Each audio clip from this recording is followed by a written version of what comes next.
एक बार की बात है। रतनपुर नाम के गांव में मीठी अपने पिताजी उमेश और सौतेली माँ रमा के साथ रहती थी। उसकी सौतेली माँ उससे बहुत काम करवाती। मीठी, कुएं से पानी लेकर आओ। हाँ माँ, अभी लाती हूँ। रास्ते में धूप से बचने के लिए वो एक लीची के पेड़ के नीचे खड़ी हो गई। तभी उसका ध्यान लीची के पेड़ की तरफ गया। लगता है इसको पानी की जरूरत है। मैं आज इसमें थोड़ा पानी जरूर डालूंगी।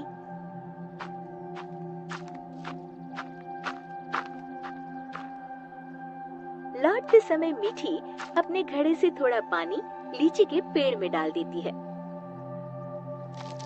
अब ये उसका रोज का नियम हो गया। जाते समय थोड़ी देर रुकती और आते समय थोड़ा पानी उसमें डाल देती। उसी पेड़ में एक चुड़ैल रहती थी। इतना ठंडा और मीठा पानी बड़े दिनों के बाद मिला है। एक दिन चुड़ैल ने सोचा, क्यों ना इस लड़की को दोस्त बनाया जाए। बहुत दिनों से मैंने कोई इंसान नहीं खाया। और वो मीठी की हम उम्र लड़की का रूप बनाकर कुएं पर बैठ गई। क्या नाम है तुम्हारा? मीठी। और तुम्हारा? अम्बी। अम्बी? अम्बी तो खट्टी होती है। तुम मीठी और मैं खट्टी, मतलब मीठी खट्टी। नहीं, मीठी खट्टी नहीं, मीठी अम्बी। दोनों खिलखिलाकर हंसने लगती है। अरे, मुझे तो तुमसे बातें करके बड़ी देर हो गई। और जल्दी से घड़ा लेकर घर के लिए चल दी। थोड़ा सा पानी उसने लीची के पेड़ में भी डाल दिया। चुड़ैल बहुत दिनों से अकेली रह रही थी। उसे मीठी का साथ अच्छा लगा।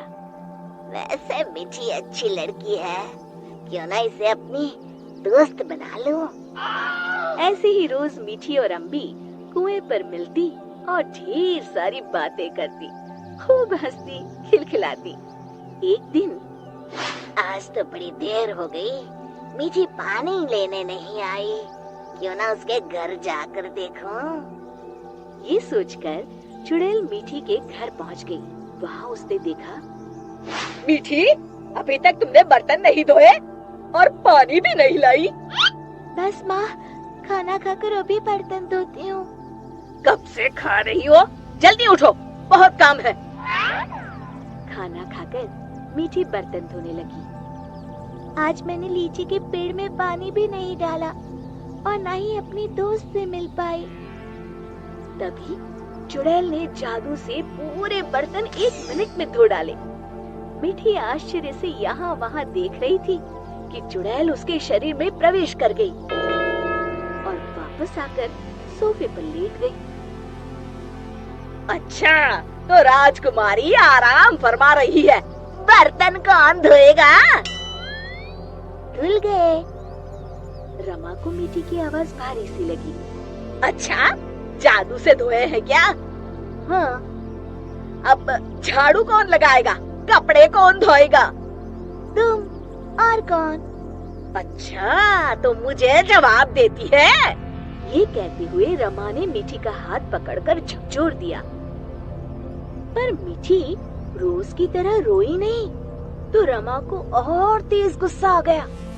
मारने के लिए आगे बढ़ी ही थी कि मीठी ने उसका हाथ पकड़कर गोल घुमाकर छोड़ दिया। रमा तेजी से गोल गोल घूमने लगी। कुछ देर तक घूमने के बाद रमा ने एक बार फिर हाथ उठाने की कोशिश की।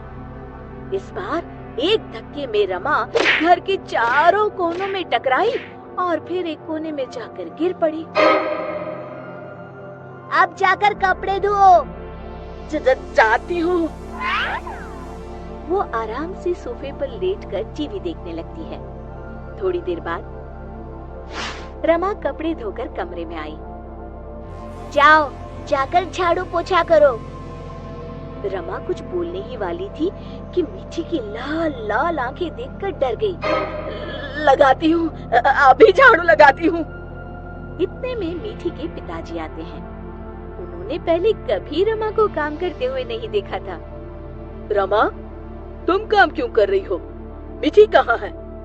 रमा जोर जोर से रोने लगी और उंगली से इशारा किया जहाँ मिठी आराम से लेटी हुई थी।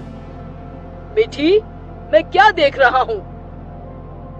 मिठी के पिताजी उसका हाथ पकड़कर उसे उठाते हैं, पर मिठी को देखकर बुरी तरह डर जाते हैं और पीछे हट जाते हैं।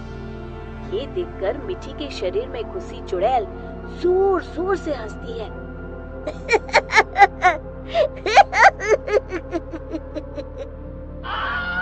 उमेश समझ जाता है कि मिठी पर चुड़ैल का साया है।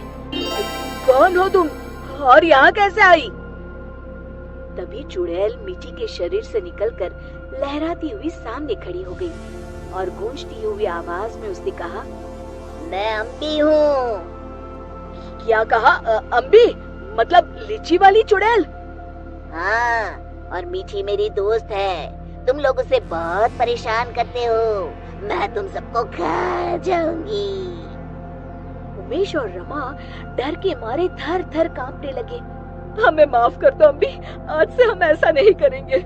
हाँ हाँ, हमें माफ कर दो, आज से हम ऐसा नहीं करेंगे। मैं कसम खाती हूँ, मिठी को अपनी सगी बेटी की तरह ही रखूंगी। नहीं, तुम सब झूठे हो।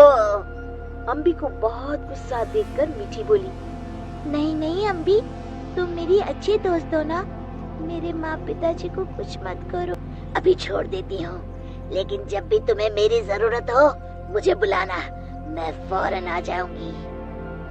और फिर उस दिन के बाद से रमा ने कभी मिठी को तंग नहीं किया।